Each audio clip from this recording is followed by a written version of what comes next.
Thank you, Khloé, for everything that you did for me. And hopefully I have the opportunity to show you face to face.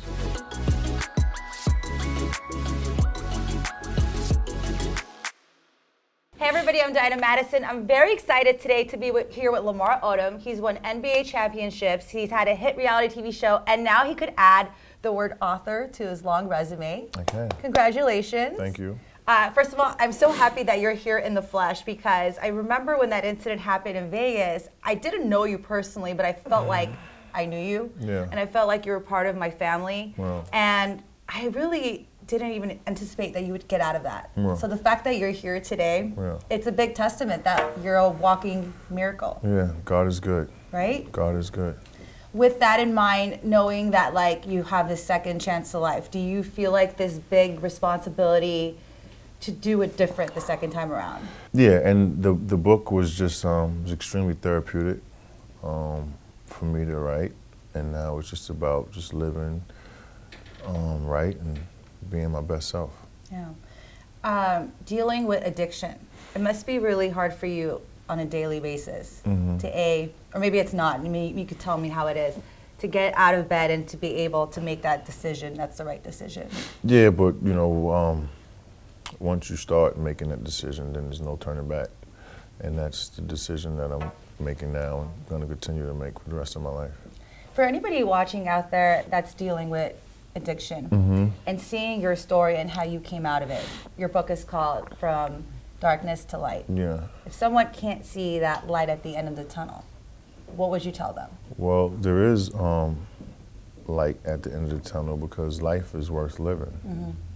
Right? Yeah. So never forget that. And if you put God and family first, then you can overcome anything. Was that led you to get clean? Yeah, my daughter. Yeah. Yeah, my daughter. She's beautiful. Thank you. Yeah. Thank you. I did a good job. Me and her mother did a good job. Yeah. Yeah. Does she have any aspirations to get in this world, like Well, entertainment? she wants to be a model. To be honest with you. I'm assuming she's really tall. I've seen her videos of her, but I haven't seen her in person. She's about 6 feet. Wow. She's tall and beautiful. And I just started, I just started my own CBD line. Yes, by the way, congratulations. That's Thank you. a big deal to... Yeah, with a company called Hemp Lucid. And I was able to start a CBD line, her own CBD line under my CBD line. What's it like being an entrepreneur? Because I mean, you started as an athlete, Yeah. TV, and now being an entrepreneur. Like, what has been that? Well, life is exactly as the thing on every bottle I sell is worth living, you know. And if you want to make God laugh, tell him your plans. You never know. So I'm just trying to ride the wave. I could only imagine when you write the book, going back to relive those moments. Was it easy because it's therapeutic, or was it like, were you cringing at some of the things? No, well, some of the things I had to share, now looking back at it, it was hard to write. But I think the thing that was most hard for me to write about was the death of my son. I can't even imagine. Yeah. Do you have children? I do. You do? I can't even imagine going through anything close to that. Yeah. Or even being able to like get past it. Yeah, it's the opposite of life cycle, if you think about Yeah. it. Right? Our Right. kids are supposed to bury us. But it was hard. But with God's help, and my family's help, I got through it. Thank God. Yeah. What other parts of the book were like difficult for you to even go through again? Mainly the parts on my infidelity. You know, I had an Armenian angel. By the way, Armenian women make the best wives. They do. It might be a little biased to say Yeah, that. it is biased to say that. But I had a great wife, and I just didn't treat her well.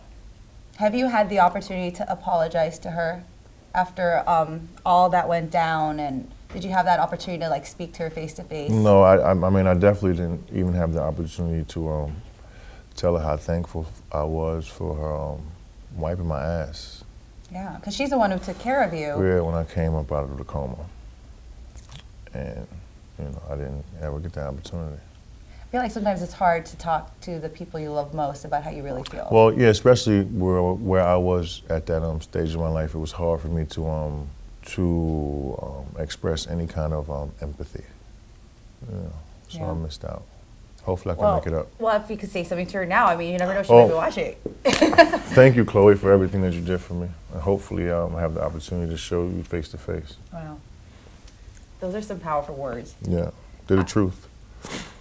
How do you think she's done from like, you know, when you guys were together to now, because she is a mom? Yeah. And it seems like from the outside, and I'm sure it's from the inside as well, but she's a very dedicated mom. I mean, I could imagine that that's one spoiled baby.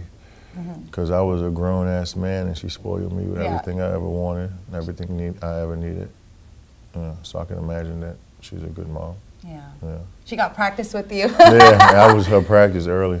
That's so amazing to hear. I mean, I watched you guys with your show, and I feel like I know you guys so well in the relationship, and I feel like I know you so well. But that's good though. That means it was a good show. It was a great show. But our show, I don't know how other reality shows work, but I know the Khloé and Lamar show was real.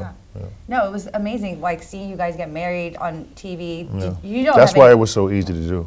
But you don't have any regrets about like filming all aspects of your life on TV. You felt like. No.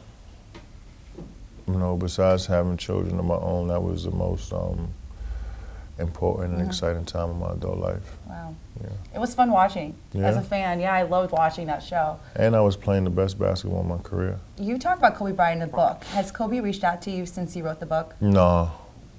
And you know, it's funny because, you know, he's one of the people that like I hope that I didn't offend in writing this book and being so candid.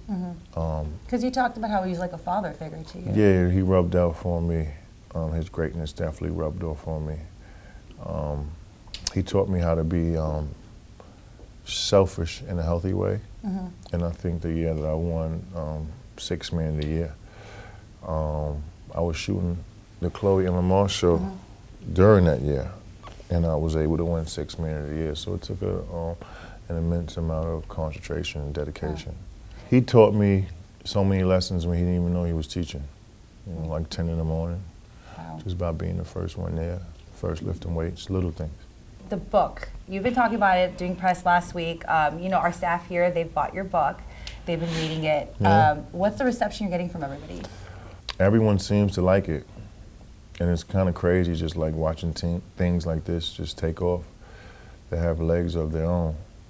And I didn't know in my furthest dreams, and I think the response was going to be as good about the book.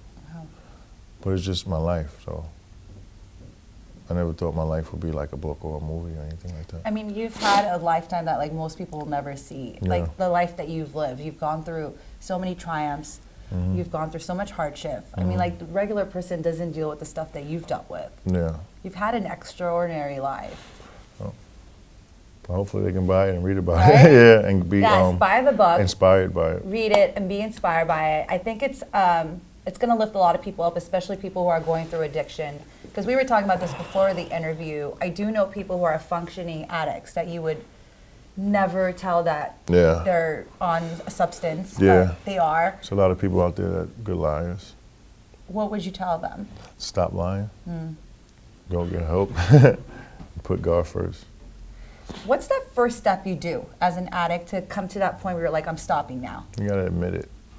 So that's what it is. The first step is to admit it. Yeah. And like most functioning addicts, they fight in their admission. They're addicts. Interesting. I've got some questions from you from our Hollyscoop fans, so I'm going to read some of them to you. So Courtney Melton has asked, have you reached out to Rob lately? Because you guys had such a... Yeah, no, I haven't. I feel like with this process of talking about the book and talking about your relationships with like because hopefully this book will hopefully mend a lot of relationships. Not just mine, but you know, just the relationships that people might have. And that people out there might have, that their relationships might have been hurt because of addiction or depression or mental health. Yeah. Next question, Amanda Hodge. Why do you think Khloé should want to revisit a romantic relationship with you now? What self-improvement steps have you made to earn her trust back? Well, I'm just a better man. And I'm trying to be the best Lamar Odom every day. And I feel like all of us in our lives are just trying to be a better person every day. No one's perfect. We Yeah, all go through, Yeah, you're right. right? You're right, but I don't know if everyone's practicing that every day. How do you practice it every day? What do you do? Me not getting high, right? Not selling my short self, not selling myself short by passing my body around. Do you meditate? Do you? I know you say you don't do therapy, but do you Well, practice? I've practiced meditation before with my coach and my team. And meditation is serious because it's a form of prayer. So, you know, if the Lakers were practicing it with a player like Kobe Bryant and the supporting cast that he had, you can imagine the success that it did for us and how impactful it was for us. Yeah. Yeah. Next question, Olaya Lewis. If you hadn't cheated on Khloé, what do you think your life would look like right now?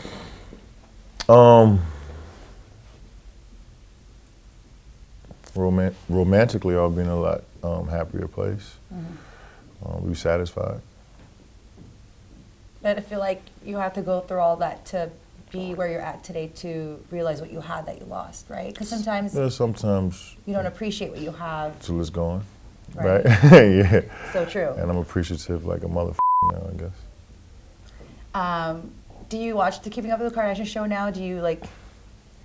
Not really. Not really. Not really. I wouldn't be able to tell you what's going on. Yeah. Yeah. You haven't met her daughter, right? No, not yet. What do you see yourself in 5 years? Like, where is Lamar Odom in 5 years? Hopefully I got the #1 CBD line in the country. Yes, it's all very possible. And it's doing well, and I don't know, me and my daughter just ruling the world somewhere, and my son. What do you teach your daughter when it comes to dating? Like, when it comes to choosing the right? Well, I think that's kind of easy for her. I mean, she's really smart. And, you know, she has me for an example, for the good and the bad. I mean, there's so many good times and bad times we've shared because of relationships, whether it was me and her mother or me and Khloé. So she has a lot to just learn from, just by doing her own inner research, just by putting my life under a microscope. It'd be easier for her to learn from.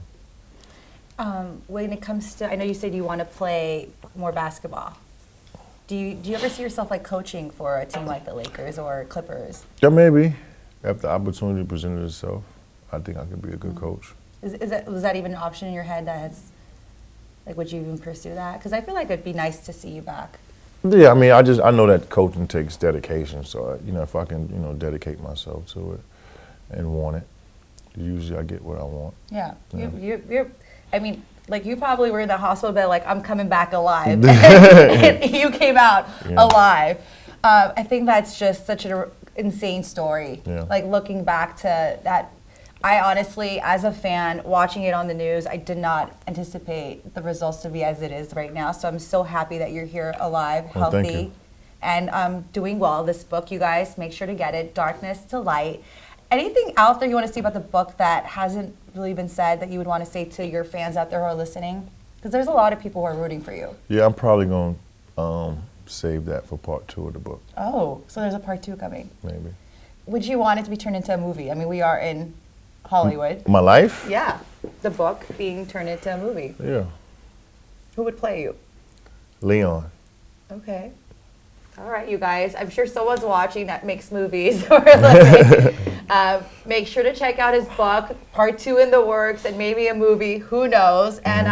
And I really hope, just being a fan of you for years, I hope to see everything work out for you for the best. Thank you. Thanks for being here. Thank you. Nice to see you. We'll see you guys next time. Hope you guys enjoyed this interview. Make sure to follow Lamar Odom, get his book, and we'll see you guys next time. Bye, everybody.